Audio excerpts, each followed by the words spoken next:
Drugs తీసుకుంటూ TDP MP పుట్టా Mahesh పట్టుబడ్డాడు. Parliament చరిత్రలో drugs తీసుకుంటూ పట్టుబడ్డ ఎంపీ ఆయన. పుట్టా మహేష్తో మొదలై పుట్టా మహేష్తో ఆగిపోలేదు.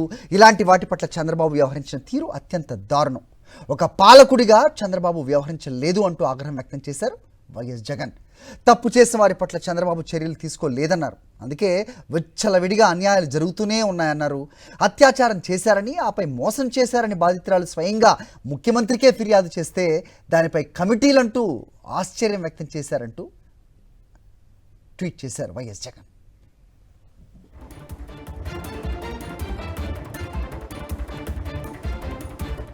చంద్రబాబు మైండ్ సెట్ ఎలాంటిదో ఇవన్నీ సూచిస్తున్నాయన్నారు వైఎస్ జగన్. వీళ్ళెవరికీ కూడా ప్రజలకు మంచి చేయాలి అనే మైండ్ సెట్ లేదన్నారు. చంద్రబాబు వచ్చి 2 ఏళ్ళయింది, ఇక మిగిలింది 2 ఏళ్లే. చివరి ఏడాది ఎలాగూ ఎన్నికలు ఉంటాయి, మధ్యలో పాదయాత్ర ఉంటుంది అన్నారు వైఎస్ జగన్.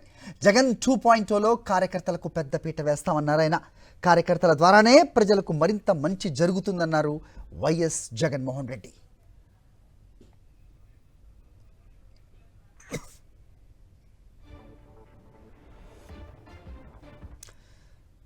రైట్, ప్రస్తుతం వైఎస్ జగన్మోహన్ రెడ్డి ఒంగోలు నియోజకవర్గ కార్యకర్తలతో అలాగే పార్టీ శ్రేణులతో మాట్లాడుతూ ఈ అంశం మాట్లాడారు.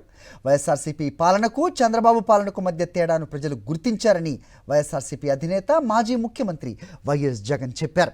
ప్రతి ఇంట్లో చర్చ ఇదే జరుగుతుందన్నారు. అవినీతి కోసమే కూటమి ప్రభుత్వం అధికారంలో ఉందన్నారు. ఒంగోలు నియోజకవర్గ కార్యకర్తలు, నాయకులు, ప్రజాప్రతినిధులతో వైఎస్ జగన్ సమావేశమయ్యారు. మనం అధికారంలోకి వచ్చినప్పుడు అద్భుతమైన రాష్ట్రాన్ని మన చేతిలో పెట్టినట్టుగా చంద్రబాబు బిల్డప్ ఇస్తున్నాడు, కానీ వ్యవస్థలన్నిటినీ చిన్నాభిన్నం చేసి అప్పగించాడని వైఎస్ జగన్ చెప్పారు. 2019లో చంద్రబాబు అధికారంలోంచి దిగిపోయేటప్పుడు ఖజానాలో 100 కోట్లు మాత్రమే ఉంచారన్నారు. వైఎస్ఆర్సీపీ ప్రభుత్వం కోవిడ్ లాంటి కష్టాలను ఎదుర్కొందన్నారు వైఎస్ జగన్. భారతదేశ చరిత్రలో ఎవరూ అమలు చేయని విధంగా పథకాలు అమలు చేశామన్నారు. క్యాలెండర్ ఇచ్చి పథకాలు అమలు చేశామని వైఎస్ జగన్ చెప్పారు. రైట్, టోటల్గా ఈ అంశంపై అప్డేట్స్ మా కరెస్పాండెంట్ రవీందర్ అందిస్తారు. రవీందర్, చెప్పండి. చాలా అంశాలు ప్రస్తావిస్తున్నట్టుగా తెలుస్తోంది ఒంగోలు నియోజకవర్గ సమావేశపు భేటీలో. ఏంటి మీ దగ్గర ఇన్పుట్స్?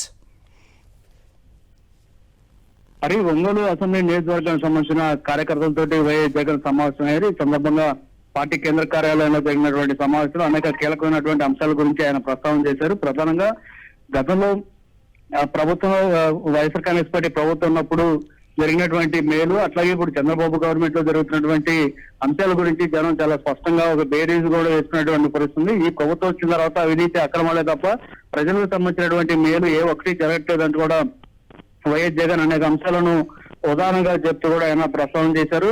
దాంతోపాటు ఇటీవల కాలంలో విపరీతంగా అరాచకాలు ఎక్కువగా జరుగుతున్నాయి, అధికార పార్టీకి సంబంధించినటువంటి నాయకులే చేస్తూ ఉన్నారు, కానీ వారి మీద ఎలాంటి చర్యలు తీసుకోవటం లేదంటూ కూడా కొన్ని ఉదాహరణలు తెలియజేశారు. అందులో టీటీడీ చైర్మన్ ఉన్నటువంటి బిఆర్ నాయుడు రాష్ట్రాల వ్యవహారాలు వెలుగులో వచ్చినప్పుడు కూడా కనీసం ఇంతవరకు ఆయన మీద చర్యలు కూడా తీసుకోకపోవడంపై వైఎస్ జగన్ ప్రశ్నించారు. అట్లాగే అంతకుముందు డ్రగ్స్ కేసులో జరిగినటువంటి పుట్టా మహేష్ యాదవ్ సంబంధించి మొత్తం దేశంలోనే మొట్టమొదటి డ్రగ్స్ తీసుకున్నటువంటి ఎంపీగా ఏలూరు ఎంపీ పుట్టా మహేష్ దొరికిపోయాడు. కానీ అలాంటి వ్యక్తి మీద కూడా ఇంతవరకు చర్యలు తీసుకోలేదంటే అసలు రాష్ట్ర ప్రజలకి, యూత్ కి ఏమి మెసేజ్ ఇస్తున్నాడు అంటూ కూడా జగన్ ప్రశ్నించారు. ఎందుకంటే చంద్రబాబు సంబంధించినటువంటి మైండ్ సెట్ అలాంటిది, అందుకోసమే వారు ఎలాంటి తప్పులు చేసినా కూడా పట్టించుకోవట్లేదు అంటూ కూడా ఒక విమర్శ అయితే చేసిన పరిస్థితుంది. గతంలో బాలకృష్ణ కూడా ఒక సినిమా వేదిక మీద మాట్లాడుతూ మహిళ కనిపిస్తే ముద్దైన పెట్టాలి, కడుపైన చేయాలంటూ కూడా మాట్లాడాడు. అలాంటి వ్యక్తి ఒక ఎమ్మెల్యేగా ఉన్నాడు. అది చంద్రబాబుకి సొంత వ్యయంకుడు అయినటువంటి బాలకృష్ణ అలాంటి వ్యాఖ్యలు చేశారు. నిజానికి ఇలాంటి వ్యాఖ్యలు ఇంకెవరైనా చేస్తే ఖచ్చితంగా లాగిపెట్టి చెంప మీద ఒకటి పేకాలి. కానీ అతను కూడా మద్దతు తెలియజేస్తున్నా అంటే చంద్రబాబు ఆలోచన ధోరణి ఏ విధంగా ఉందో అర్థం చేసుకోవచ్చు అంటూ చెప్తేనే అంతకుముందు నారా లోకేష్ కూడా ఒక స్విమ్మింగ్ పూల్ దగ్గర కొంతమంది మహిళలతోటి తాగుతూ డాన్స్ చేస్తూ ఉన్నటువంటి ఫోటోల విషయాన్ని కూడా ప్రస్తావన చేస్తూ ఇలాంటి కొడుకు ఉన్నారు, ఇలాంటి వాళ్ళంతా కూడా ఇప్పుడు మంత్రి పదవులు అనుభవిస్తూ రాష్ట్రాన్ని ఏ విధంగా ముందుకు తీసుకుపోతున్నారంటూ కూడా ప్రశ్న చేశారు.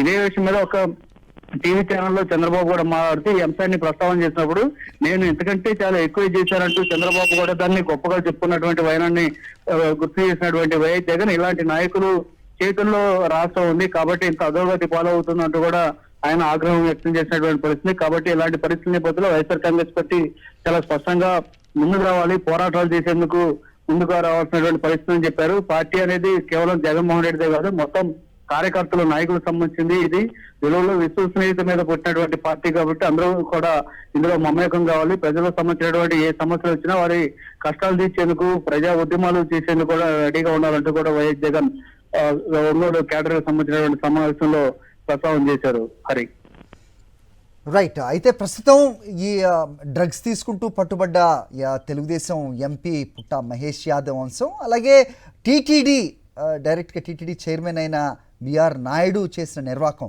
వీటన్నిటిపైన కూడా ఎలాంటి చర్యలు లేకపోవటాన్ని కూడా ఆయన ప్రస్తావించినట్టు తెలుస్తుంది.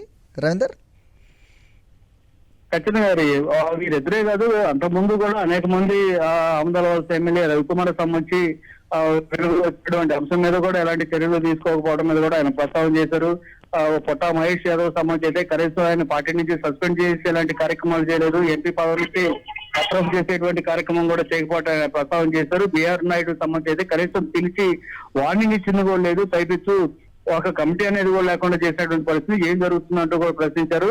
అట్లాగే ఆదిమూలం కోనేటి ఆదిమూలం ఎవరైతే ఉన్నారో సత్యవేడు ఎమ్మెల్యే, ఆయన సంబంధించి కూడా ఒక మహిళను లైంగికంగా వేధిస్తున్నటువంటి వీడియోలు బయటకు వచ్చినా కూడా కనీసం చర్యలు తీసుకోపోగా ఒక కమిటీ వేస్తున్నట్టు మాట్లాడారంటే అసలు ఏంటి మహిళలు అంటే వీరికి ఎలాంటి ఆలోచన మైండ్ లో ఉందో కూడా అర్థం చేసుకోవచ్చు. మహిళలను అన్ని రకాలుగా మోసం చేయడమే కాదు, అక్రమాలు అన్యాయాలు చేసేవారు కూడా వత్తాసు పలుకుతున్నటువంటి చంద్రబాబు మైండ్ సెట్ అలాంటిదంటూ కూడా వైఎస్ జగన్ ఆగ్రహం వ్యక్తం చేసేటువంటి పరిస్థితి. సొంత పార్టీ నాయకులు అట్లాగే కూటమిలోని మిగతా పార్టీలకు సంబంధించినటువంటి నాయకులకు సంబంధించినటువంటి అక్రమాలు, అవినీతితో పాటు లైంగిక వేధింపులు, మహిళలే స్వయంగా ఫిర్యాదు చేసినా పట్టించుకున్నటువంటి వైనం చూస్తుంటే ఇలాంటి పార్టీల చేతిలో రాష్ట్ర ప్రభుత్వం అంటే ఇక అధోగతి పాలుగా ఇంకే ఉంటుందంటూ కూడా ఆయన ఆగ్రహం వ్యక్తం చేసినటువంటి పరిస్థితి. సో వీటన్నిటిని కూడా ప్రస్తావన చేస్తూ కూడా త్వరలో పెద్ద ఎత్తున ప్రజా ఉద్యమాలు చేయాల్సినటువంటి అవసరాన్ని కూడా వైఎస్ జగన్ తెలియజేశారు. ఎందుకంటే ఇంత మంచి రాష్ట్రాన్ని సర్వనాశనం చేస్తున్నటువంటి ఈ కూటమికి తగిన బుద్ధి చెప్పాల్సింది, చెప్పకపోతే కనుక ఖచ్చితంగా మరింత సర్వనాశనం చేసే విధంగా ఈ కూటమి నాయకులు వ్యవహారం ఉంటుందంటూ కూడా వైఎస్ జగన్ ఒక హెచ్చరిక చేశారు. కాబట్టి రానున్న రోజుల్లో ఖచ్చితంగా కార్యకర్తలకు కూడా ఎక్కువ ప్రయారిటీ ఉంటుందంటూ కూడా వైఎస్ జగన్ చెప్పుకొచ్చారు. పార్టీకి సంబంధించినటువంటి నాయకులతో పాటు 2.0 అంటే జగన్ 2.0 అంటే మళ్ళీ అధికారం వచ్చిన తర్వాత కార్యకర్తలకు ఎక్కువ ప్రయారిటీ ఉండటంతో పాటు కార్యకర్తల ద్వారానే ప్రజలకు మేలు చేసే విధంగా కూడా చర్యలు తీసుకోబోతున్నారంటూ కూడా వైఎస్ జగన్ తెలియజేశారు. Okay Ravinder, thanks for the inputs. Right. ప్రస్తుతం వైఎస్ జగన్మోహన్ రెడ్డి ఒంగోలు నియోజకవర్గ కార్యకర్తలతో అలాగే పార్టీ శ్రేణులతో మాట్లాడుతూ ఈ అంశం మాట్లాడారు. వైఎస్ఆర్సీపీ పాలనకు చంద్రబాబు పాలనకు మధ్య తేడాను ప్రజలు గుర్తించారని వైఎస్ఆర్సీపీ అధినేత మాజీ ముఖ్యమంత్రి వైఎస్ జగన్ చెప్పారు. ప్రతి ఇంట్లో చర్చ ఇదే జరుగుతుందన్నారు. అవినీతి కోసమే కూటమి ప్రభుత్వం అధికారంలో ఉందన్నారు. ఒంగోలు నియోజకవర్గ కార్యకర్తలు, నాయకులు, ప్రజాప్రతినిధులతో వైఎస్ జగన్ సమావేశమయ్యారు. మనం అధికారంలోకి వచ్చినప్పుడు అద్భుతమైన రాష్ట్రాన్ని మన చేతిలో పెట్టినట్టుగా చంద్రబాబు బిల్డప్ ఇస్తున్నాడు, కానీ వ్యవస్థలన్నిటినీ చిన్నాభిన్నం చేసి అప్పగించాడని వైఎస్ జగన్ చెప్పారు. 2019లో చంద్రబాబు అధికారంలోంచి దిగిపోయేటప్పుడు ఖజానాలో 100 కోట్లు మాత్రమే ఉంచారన్నారు. వైఎస్ఆర్సీపీ ప్రభుత్వం కోవిడ్ లాంటి కష్టాలను ఎదుర్కొందన్నారు వైఎస్ జగన్. భారతదేశ చరిత్రలో ఎవరూ అమలు చేయని విధంగా పథకాలు అమలు చేశామన్నారు. క్యాలెండర్ ఇచ్చి పథకాలు అమలు చేశామని వైఎస్ జగన్ చెప్పారు.